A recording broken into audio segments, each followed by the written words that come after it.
This episode of Android Authority is brought to you by lynda.com. Go to lynda.com/android to start your free trial. Hello again, ladies and gentlemen. I'm Joe Hendy from AndroidAuthority.com, and this is Android Q&A, where you ask and we answer. This week we're going to be talking about 64-bit processors, Android 4.3 on all Samsung phones, battery life problems, and a whole lot more, so let's get started. Balraj asks, wait for 64-bit processor from Android or buy an Android phone with a 32-bit processor. I plan to have my phone for at least 2 years. Here's the thing with 64-bit processors. There's still a whole bunch that we don't know. We don't know if Android KitKat's going to support 64-bit processing. We think that they will, but we can't be sure until it's actually announced. Device manufacturers haven't announced a phone yet that'll have a 64-bit processor, and processor manufacturers are still just trying to get these things off the line. So what I'm going to suggest to you is to get a 32-bit device for right now, and then when you're ready to upgrade again, there will be more 64-bit devices for you to choose from, and you can make that transition more easily.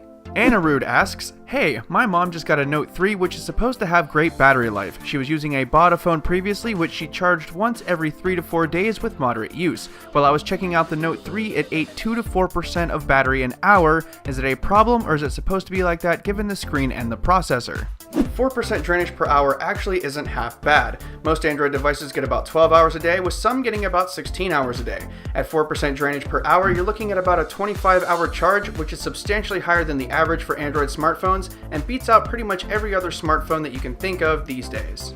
Xenoslug asks, what is a stable AOSP ROM based on Android 4.3 for the Galaxy S2 i9100G? Any ideas for use as a daily driver? I did a little searching and I found out that CyanogenMod 10.2 is available for the Samsung Galaxy S2 i9100G. According to their known issues page, there are no known issues with this ROM, so if I were to recommend one, it would be that one. Of course, be sure to make an Android backup just in case there's something wrong that's not on their known issues page, so you can revert back if you need to. Richie asks, hi Joe, I'm currently using the Xperia Z. Should I upgrade to the Xperia Z1 or wait for next year's Xperia Z2?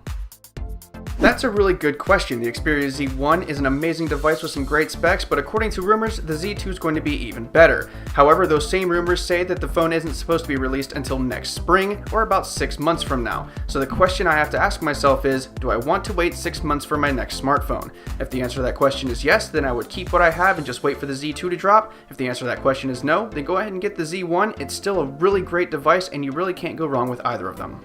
Lots of people asked, when will the Galaxy S3, Galaxy S4, and Galaxy Note 2 get the Android 4.3 update?